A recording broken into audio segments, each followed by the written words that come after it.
सिर्फ सुनिए ईमानदारी से, उसके बाद देखो साहब, तो आज हम पढ़ने वाले क्या, समवायता। समवायता को इंग्लिश में कहते हैं आइसोमरिज्म। क्या बोलते हैं? आइसोमरिज्म। तो सुनिएगा जरा ध्यान से।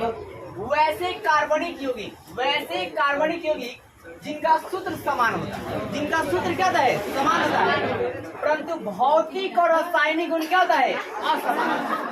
तो उसे समवायी कहते हैं। तो उसे क्या कहते हैं? समवायी। और इस घटना को समवायता कहा जाता है। फिर से एक बार सुनिए, क्या सुना आपने? वैसा कार्बनिक यौगिक जिसका सूत्र क्या होता है? समान होता है, परंतु भौतिक और रासायनिक गुण असमान होता है, उसे समवायी कहते हैं। क्या कहते हैं? समवायी, यानी कि आइसोमर्स कहा जाता है। और इसके घटना को समवायता कहा जाता है। क्लियर है कि वैसे कार्बनिक यौगिक जिनका अणुसूत्र समान होता है, परंतु भौतिक और रासायनिक गुण क्या होता है? असमान होता है, उसे समवायी कहा जाता है। इसे क्या कहते हैं? समवायी कहते हैं। और इस घटना को समवायता कहा जाता है। क्लियर है? अब देखो साहब, जैसे उदाहरण में देख लीजिए, जैसे C2 अणुसूत्र आपका C2H6O के कितने समवायी होते हैं? ये पेपर में कई बार पूछा गया है कि फार्मूला भाई साहब C2H6O के कितने समवायी होते हैं। अब बात है कि कौन कौन होते हैं, तो देख लीजिए जरा ध्यान से। एक होता है CS, मतलब ये कितना है कार्बन? इसमें 2 कार्बन। तो आपका पहला काम है 2 कार्बन लिख लीजिए, फर्स्ट में 3 को, बाकी में और बॉन्ड में लगा दीजिए कोई। अब देखिए इसका फॉर्मूला सेम होगा, देखिएगा ध्यान से। 2 कार्बन है तो 2 कार्बन, हाइड्रोजन देखिए 6 है, कितना हाइड्रोजन है जी? 6। तो देखिए 3 और 2 5 और 1 6, कितना ऑक्सीजन है? 1। तो कितना है जी? 1। अब ये तो एक फॉर्मूला हुआ। दूसरा इससे क्या बनेगा? तो देखो साहब, CH3 बॉन्ड O और CH3 ये बढ़ गया। इसमें भी आप देखेंगे, तो देखिए कार्बन कितने हैं? 2 कार्बन। कितने कार्बन है? 2। और कितने H है? 3 दूना 6। 3 दूना कितना जी? 6। और यहाँ पर क्या है आपका? एक आपका ऑक्सीजन, एक क्या जी? ऑक्सीजन।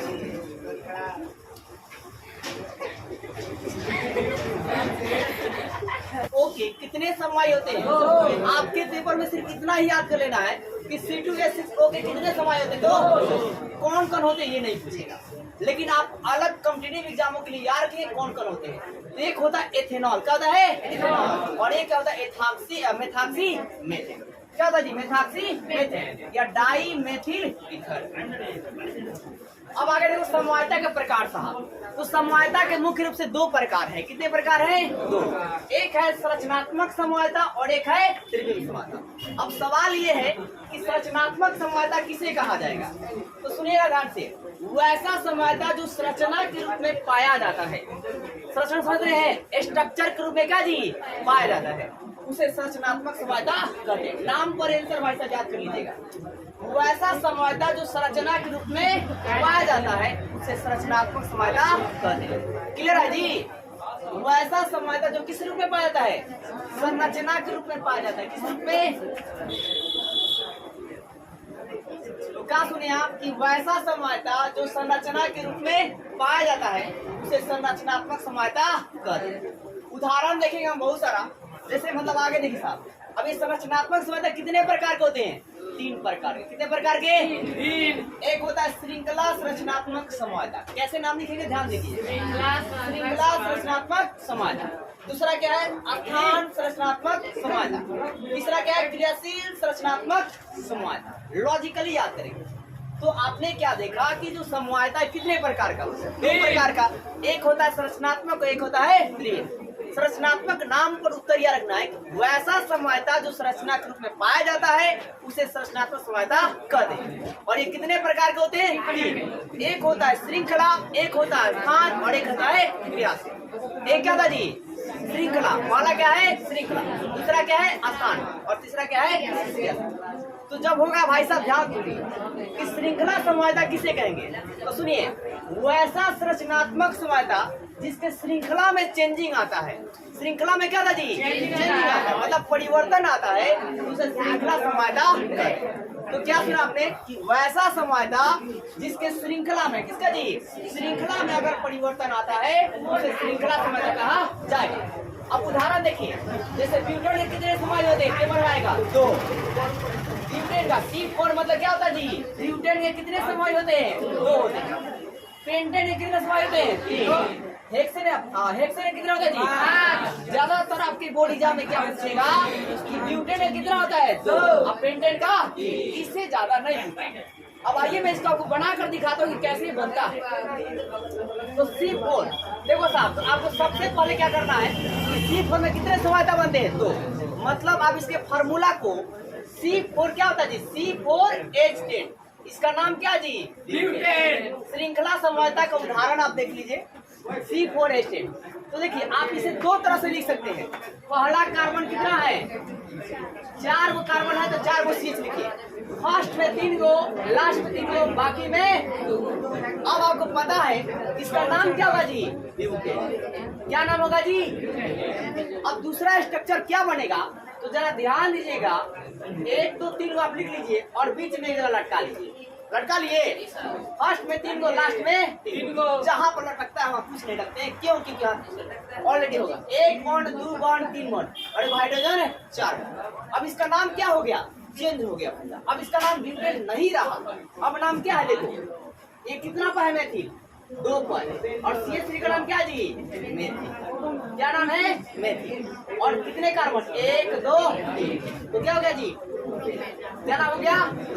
अगर ये नहीं पता है तो मैंने आपको एक और चीज बताया था, समवायता की श्रेणी में खासकर ये स्ट्रेट लाइन में होगा तो नॉर्मल लिखेंगे, क्या लिखेंगे, इसका नाम होगा नॉर्मल। और एक स्ट्रेट लाइन होगा, एक लटका होगा, तो नाम क्या लिखेंगे, क्या लिखेंगे। इसी प्रकार आप पेंटेन का भी बनाएंगे, मतलब C5 का कितना होता जी, 3 समवायता होते। कैसे होते, तो सबसे पहला काम आपको यही करना है कि आपको C5 और H कितना जी, 12 हो जाएगा। फर्स्ट काम क्या करना है कि C कितना है यहाँ, 5, तो CH क्या करेंगे, 5। देखो साहब 1 2 3 4 5 को CH हो गया। फर्स्ट में 3 गो, लास्ट में 3 गो, अब बाकी में। अब इसका नाम क्या होगा, नॉर्मल पेंटेन। नाम क्या होगा जी, नॉर्मल पेंटेन। इसका नाम क्या होगा जी, नॉर्मल पेंटेन। अब दूसरा सा, अब आप क्या करो, एक को कहीं से खींच के इधर लटका, 1 2 3 4 और एक को यहाँ पर लटका दो, ठीक है। फर्स्ट में 3 गो, लास्ट में 3 गो, और बाकी में क्या होगा जी, अच्छा हाँ लटकेगा वहां पर टच नहीं करेंगे। अब इसका नाम क्या होगा, तो गिनो। इसको हमने बोला कि जब लटका रहेगा तो क्या बोलते हैं, क्या बोलते हैं। इसका नाम क्या होगा जी, और कितना कार्बन है बोलिए, 1 2 3 4, तो 4 को क्या बोलते हैं, क्या बोलते हैं। या आप ये भी बोल सकते हैं 2 मेथिल, क्या जी, 2 मेथिल। अब एक और देखिए, अब एक और स्ट्रक्चर, इसी फॉर्मूला से एक और स्ट्रक्चर क्या बनेगा, तो 1 CH देखो साहब, 1 CH 2 CH 3 CH, CH हटाइए, एक ऊपर CH3 लगाइए और एक कहाँ लगाइए जी। अब देखिए 5 गो है कार्बन, देखो साहब है कि नहीं। समवायता क्या कहता है कि फॉर्मूला समान होना चाहिए लेकिन भौतिक और रासायनिक गुण में क्या होना चाहिए, उसी को समवायता कहते हैं। तो देखो इसका सारे का, देखो साहब इसका फॉर्मूला कितना है, C5H12, सबका C5H12 100% होगा। देखो इसमें कार्बन कितने, 5 गो, 1 2 3 4 5। इसमें हाइड्रोजन कितने, 12 गो, 3 3 6 और 6 कितना होता है 12। इसमें देखो 3 3 6 और 3 9 और 9 2 11 11 1 इसमें आप देखो, इसमें भी देखो 3 3 6 3 3 का 9 और 3 चौका 12 हो गया नहीं जी। मतलब जिसका वैसा कार्बनिक यौगिक जिनका सूत्र क्या होगा, समान, लेकिन इनकी भौतिक और रासायनिक गुण क्या होगी, अलग। देख लो सारे कार्बन देगी है लेकिन इनका भौतिक और रासायनिक क्या हो गया, अलग। ये कह रहा है कि नॉर्मल पेंटेन है, ये कह रहा है कि आइसोब्यूटेन है। अब इसका नाम तो और चेंज हो जाएगा, एक ऊपर भी है जी, नीचे भी है। अब इसका क्या हो गया जी, नियो। क्या नाम हो गया, नियो। और पूरा का आपका क्या होते हैं, कितना जी, कितना है आपके पास, प्रोपेन होगा। सॉरी आपके जब ये आइसो लिखेगा जी तो पूरा कार्बन ही लिखेंगे, आइसो क्या हो जाएगा जी, पेंटेन, आइसो पेंटेन। और ये क्या होगा जी, नियो प्रोपेन। लेकिन आईपीसी नाम करेंगे तो क्या हो जाएगा, चेंज हो जाएगा। इसका नाम क्या होगा, दो मेथिल ब्यूटेन। और इसका आईपीसी नाम क्या होगा, 2,2। क्या लिखेंगे, 2,2 डाई। और CH3 का नाम क्या है बताइए, मेथिल। क्या नाम है, मेथिल। और कार्बन कितने सीधा लाइन में, 1 2 3 को क्या बोलेंगे, तो ये इसका आईपीसी नाम होगा। लेकिन ज्यादातर समवायता आईपीसी में ना लिखकर किसमें लिखते हैं जी, समवायता के गुण में लिखा जाता है। सीधा लाइन रहेगा तो आई से लिखेंगे, नॉर्मल लिखेंगे। और सीधा लाइन में अगर लटका होगा तो आई से, और ऊपर भी लटका होगा नीचे भी लटका होगा तो लिखेंगे। तो ये था आपका श्रृंखला समवायता। तो इतना आपको याद नहीं करना है इसे, लेकिन आप प्रैक्टिस करेंगे ताकि आगे की आपकी पढ़ाई में दिक्कत कम हो। आपके बिहार बोर्ड एग्जाम के लिए क्या याद कर रखना है कि श्रृंखला समय पूछा जाएगा। सिर्फ इतना ही क्वेश्चन आप पूछा भी गया, प्रीवियस आप उठाकर देखिएगा तो पूछेगा कि ड्यूटेन कितने समय होते हैं, ड्यूटेन का कितना समय होता है जी, पूछेगा पेंटेन का कितना जी, बस यही दो पूछेगा। अब स्थान समवायता, तो वैसा संरचनात्मक समवायता, सुनिएगा ध्यान से, वैसा संरचनात्मक समवायता जिसके क्रियाशील समूह में स्थान में क्या आता है, बदलाव है। क्रियाशील समूह जो होगा ना जी, जैसे OH होगा चाहे CHO होगा, उसके स्थान में क्या आ जाएगा, बदलाव आ जाएगा, उसे ही कहा जाएगा स्थान समवायता। तो वैसा संरचनात्मक समवायता जिसके क्रियाशील समूह के स्थान में क्या आता है, बदलाव आता है, चेंज हो जाता है, उसे हम स्थान समवायता कहते हैं। इसका भी आप उदाहरण को समझ लीजिए, आप इसको स्क्रीनशॉट ले सकते हैं और इसका उदाहरण को देख लो साहब। तो देखिए इसका आप कैसे बनाइएगा, C3H8O का, तो आप सबसे पहले फॉर्मूला लिखिए C3H8 और क्या जी O। तो देखना साहब कार्बन कितना है यहाँ पर, तो बनाते कैसे ये देखिए, यही मेन चीज। अगर आपको आगे की तैयारी अच्छी रखनी है तो कार्बन कितना रखेंगे, 3 गो साहब है ना जी, फर्स्ट में 3 गो, यहाँ का हो गया। अब देखो साहब ध्यान से देखना, 3 2 कितना होता है जी, अब 5 2 और 1 8 गो हाइड्रोजन है और एगो है, एगो ये पहला फॉर्मूला बना। दूसरा फॉर्मूला मतलब हमने कहा कि जो इसका समवाय होगा कितना होगा, तो 2 होगा। एक और क्या बनेगा साहब, अब यहाँ पर आपको OH है आपका, आप ऐसे ही लिखो। अब आपके पास इसको क्या आप OH को यहाँ नहीं लगा सकते हैं, यहाँ लास्ट में 3 गो, जहाँ लटका वहाँ पर छेड़खानी नहीं करते साहब। 3 3 6 अच्छा ही 2 8 गो हो गया। और वो कितना है, 1 है, तो क्या जी 1 ही है। मतलब आपके कार्बनिक यौगिक का जो सूत्र होगा समान होगा, लेकिन भौतिक और रासायनिक गुण अलग होगा। इसका नाम है साहब, सुनिएगा ध्यान से, नॉर्मल प्रोपेनॉल। क्या जी, नॉर्मल प्रोपेनॉल। और इसका नाम क्या जी, आइसोप्रोपेनॉल। देखिए कहाँ लटका जी, नीचे लटका, कहाँ लटका है। तो देखो साहब स्थान में, क्रियाशील समूह के स्थान में चेंजिंग आया कि नहीं आया है।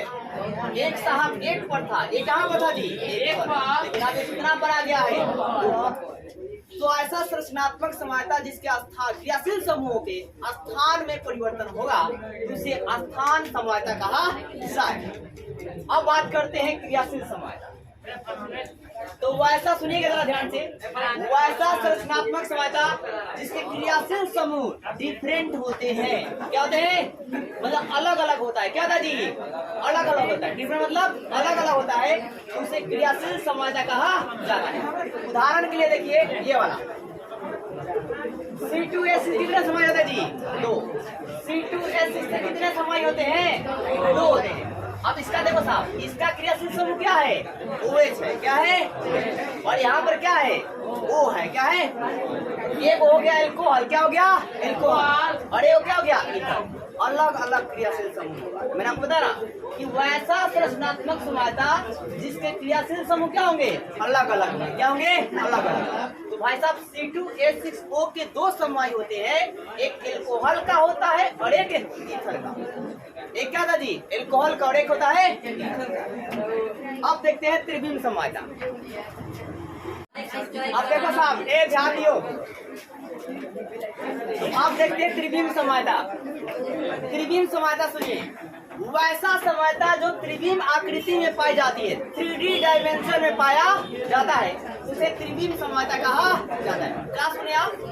वैसा समवायता जो 3D स्ट्रक्चर में पाया जाता है। कैसा जी?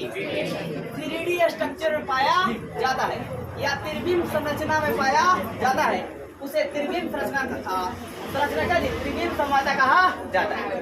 तो क्या सुने आपने? देखिए, त्रिविम समवायता वैसा समवायता जो 3D स्ट्रक्चर में पाए जाते हैं, उसे त्रिविम समवायता कहा जाता है।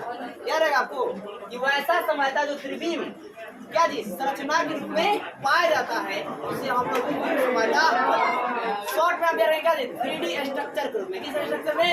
3D स्ट्रक्चर के रूप में जो भी समवायता पाई जाती है, उसे त्रिविम समवायता कहते हैं। ये कितने प्रकार का होता है? 2 प्रकार जी। एक होता है ज्यामितीय और एक होता है प्रकार। तो ज्यामितीय समवायता किसे कहेंगे? वैसा समवायता जो शीर्ष और ट्रांस के रूप में पाया जाता है। वैसा समवायता देखा जी शीर्ष और ट्रांस के रूप में पाया जाता है, उसे ज्यामितीय समवायता कहते हैं। उदाहरण देखते हैं। ऐसा बोर्ड पर ध्यान दो। आप कहा क्या? जैसे देखो साहब, इसमें कितना बॉन्ड है? 2 बॉन्ड। आप बोर्ड पर ध्यान दीजिएगा, बहुत यहाँ पे जरूरी बात है। आप इसको आप तिरछा खींचने का एक ही उद्देश्य है कि ज्यामिति क्या जी 3D स्ट्रक्चर बने। आप देखो ऐसे जब खींचोगे ना सीधा सीधा तो 3D इमेज नहीं बनेगा, इसलिए इनको तिरछा खींचना पड़ता है। कैसे खींचना पड़ता है जी? तिरछा खींचना। तो ए बोर्ड पर ध्यान दीजिए, अगर आप इसमें एलिमेंट ऊपर नीचे क्या है? CS3 अब बोर्ड पर ध्यान दीजिएगा ईमानदारी से। नीचे अगर सेम रहेगा, ऊपर सेम रहेगा, तो वहां वहां क्या लिखेंगे जी? एक सुनाई दिया कि नीचे सेम रहेगा और ऊपर भी सेम रहेगा। सेम रहेगा 100 से सेम और 100 से अलग अलग रहेगा तो ट्रांस लिखेगा। लिखेंगे मतलब इसका नाम क्या है? ये आपसे पूछा गया एग्जाम में, ठीक है? इसका नाम क्या वैसा? तो इसका नाम क्या? सेम है ना जी, तो सेम है तो क्या लिखेगा? शीश। और कितने कार्बन है बताइए? तो 2 है। 1 2 3 4 क्या बोलते हैं बताइए? क्या बोलते हैं? क्या बोलते हैं जी? और साहब देखो इसमें कितना बॉन्ड है? Double bond. क्या लगाएंगे? दीर्घ और तो सिस्ट ब्यूटीन का जी। अगर और अच्छे से नाम लिखेंगे तो डबल बॉन्ड कितना पर है? 1 2 1 2 यहाँ पर लगा देंगे 2 का लगा देंगे तो सिस्ट 2 ब्यूटीन। अब इसी प्रकार आप देखते हैं, आप लोग इसका नाम बताते हैं कि मैंने बता दिया कि अलग अलग रहे तो क्या लिखेंगे? ट्रांस। क्या लिखेंगे? ट्रांस। तो इसका नाम आपको लिखना है, कमेंट कर कर बताइएगा। कमेंट कर क्या करें? कमेंट में बताएंगे कि देखो साहब इसका नाम क्या होगा। तो इसका नाम क्या होगा? आप लोग अभी बता दीजिए क्या हो जाएगा? Trans 2 butene. क्या होगा जी? बस क्यों अलग है? देखो अलग अलग रहेगा ना, यहाँ पे क्या CS यहाँ पे क्या जी? अब अलग अलग रहेगा हम क्या लिखेंगे? ट्रांस। क्या लिखेंगे? ट्रांस। तो नाम क्या होगा? Trans 2 butene. अगर मान लीजिए 5 कार्बन होता तो क्या होगा? ट्रांस 2 क्या जी? 6 कार्बन होता तो हेक्सीन डबल बॉन्ड होता। आप देखो दोस्तों प्रकाशिक समवायता, तो वैसा समवायता जिसके द्वारा दर्पण प्रतिबिंब बनता है। लाइट है तो प्रतिबिंब तो बनबे करेगा। सुनिए ध्यान से, वैसा त्रिविम समवायता जिससे क्या होता जी? दर्पण प्रतिबिंब बनता है। क्या मेरी बात सुनाई दे आपको? सुन लीजिए, समझ लीजिए, दोबारा तो अच्छा आएगा ना। तो वैसा समवायता, वैसा त्रिविम समवायता जिसके द्वारा दर्पण प्रतिबिंब बनता है, उसे प्रकाशिक समवायता कहा जाता है। अब इसमें क्या होगा ना भाई साहब कि जब आप समवायता को बना देंगे तो उसकी समवायता जब आप दर्पण में देखेंगे तो उल्टा दिखाई देगा। क्या दिखाई देगा? उल्टा। जैसे उदाहरण में बताऊं, जैसे मान लीजिए पहले तो भाई साहब आपको पता है कि कार्बन कितने बॉन्ड होते हैं? 4। इन चारों बॉन्ड को नंबर 1 समवायता को दर्शाने के लिए, ताकि मिरर में आपको अलग अलग दिखाई दे, इसके लिए हम लोग एक बॉन्ड को गाढ़ा कर देंगे। एक बॉन्ड को क्या कर देंगे जी? गाढ़ा पेन से रंग देंगे। फिर एक बॉन्ड को हम लोग क्या करेंगे साहब? डाउट कर देंगे। क्या कर देंगे? और 2 को छोड़ देंगे। अब इसमें आप क्या करेंगे? जो आपको लगाना है लगा लीजिए, जो इच्छा करे, जो भी ग्रुप चाहे वो लगा लीजिए। तो यहाँ भी H लगा लिए, यहाँ CS3 लगा लिए, यहाँ पर आप अलग अलग चीज लगाएंगे ताकि मिरर बने। तो यहाँ पर आप चलिए Cl लगा लेते हैं, यहाँ पर क्या लगाते हैं? दिया। अब यहाँ बीच में लगाएंगे मिरर। क्या लगाएंगे? और जब मिरर नहीं बनेगा ना, सुनी ना, जब मिरर में देखिएगा ना तो ये उल्टा दिखाई देगा। जो ये पार्ट से है ना, ये पार्ट यहाँ पे चला जाएगा। ये पार्ट क्या बाजी यहाँ पे, और जो ये पार्ट सीए वाला है ना ये इधर आ जाएगा। ये क्या बाजी कहे का मतलब ये कैसे हो जाएगा। अब ये वाला साहब यहाँ पर दिखेगा, ई वाला यहाँ पे, और जो आपका ई वाला है ये क्या होगा जी सीएल वाला, ये इधर दिखेगा। मिरर में अपोजिट हो जाएगा। क्या हो जाएगा अपोजिट। और साहब यहाँ पर देखो, यहाँ पर क्या है सीएस, अब यहाँ पर क्या दिखेगा एच, और यहाँ पर क्या दिखेगा सीएस। इसी को कहा जाता है प्रकाशिक समवाय। मतलब जिसमें क्या बनते हैं दर्पण प्रतिबिंब बनते हैं। क्या बनते हैं दर्पण प्रतिबिंब बनता है, तो उसे प्रकाशिक समवाय कहते हैं। एक और आपको मैं जरूरी बात बता दूं कि ये आपको समवायता टॉपिक आपको 11th क्लास में भी मिलेगा, और साथ ही आपको क्या जी 12th क्लास में बहुत ज्यादा मिलेगा, और चैप्टर में आपको लगभग मिलेंगे समवायता देखने के लिए, ठीक है। और आपको बता दूं आपके एग्जाम के लिए इतनी बड़ी रामायण कहानी सिर्फ आपको इतना याद रखना है कि समवायता किसे कहते हैं। तो वैसा कार्बनिक यौगिक जिसका अणुसूत्र समान होगा और भौतिक गुण और रासायनिक गुण अलग अलग होगा, चाहे असमान होगा तो समवायता कहेंगे। और आपको इतना रखना है कि C2H से कितने समाय होते हैं दो, फिर ब्यूटेन का कितना होता है दो, पेंटेन का इतना याद रख लीजिएगा, आपके बिहार बोर्ड का क्वेश्चन लग जाए।